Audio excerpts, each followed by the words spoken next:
গজলডোবা পর্যটন কেন্দ্রে নতুন উদ্যোগ নিয়েছে গজলডোবা জিডিএ।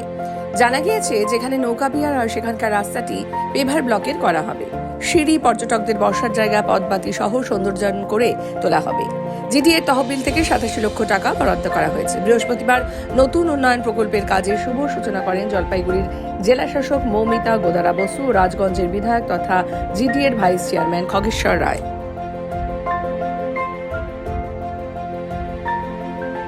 আজকে আমরা এসেছি গাজলডোবাতে এবং এই গাজলডোবা ডেভেলপমেন্ট অথরিটির আন্ডারে এখানে যে জেটি আছে সেই জেটির আপফ্রন্ট একটা রিডেভেলপমেন্ট স্কিম সেটা হবে এবং এটা প্রায় 87 লক্ষ টাকার প্রজেক্ট। এখানে যে রাস্তাটি আছে সেটার একটি পেভার ব্লক হবে, যেই সিঁড়িটা আছে সেটাকে ঠিক মতন ডেভেলপমেন্ট হবে। এছাড়াও কিছু বসার জায়গা থাকবে, যাতে এটা যেহেতু একটা খুব ইম্পর্টেন্ট এখন একটা ট্যুরিস্ট স্পট, সেখানে মানুষজন যেখানে নৌকোগুলো আছে সেটাও তাহলে উপভোগ করতে পারবেন।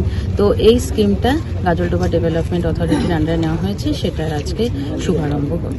টিকিটকে ঢুকতে হচ্ছে এখানে, টাকা টিকিটকে ঢুকতে হবে এখানে বিনামূল্যে, বা যেটা এখন চলছে সেই সিস্টেমে চলছে। আমরা তো এটার ডেভেলপমেন্টের জন্য আমরা এসেছি।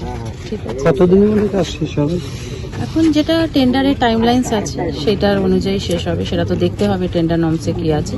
কিন্তু যাতে ঠিকভাবে কাজকর্মগুলো ঠিক সময় হয়, এটাই কাজ শুরু করার রাইট টাইম। তো সেগুলো যেন হয় সেগুলো আমরা মনিটরিং রাখবো। পর্যন্ত পেভার ব্লক দিয়ে রোড হবে, একটু লোকার বসার জন্য একটু জায়গা হবে, এই ওখানে একটা টিকিটিং কাউন্টার হবে।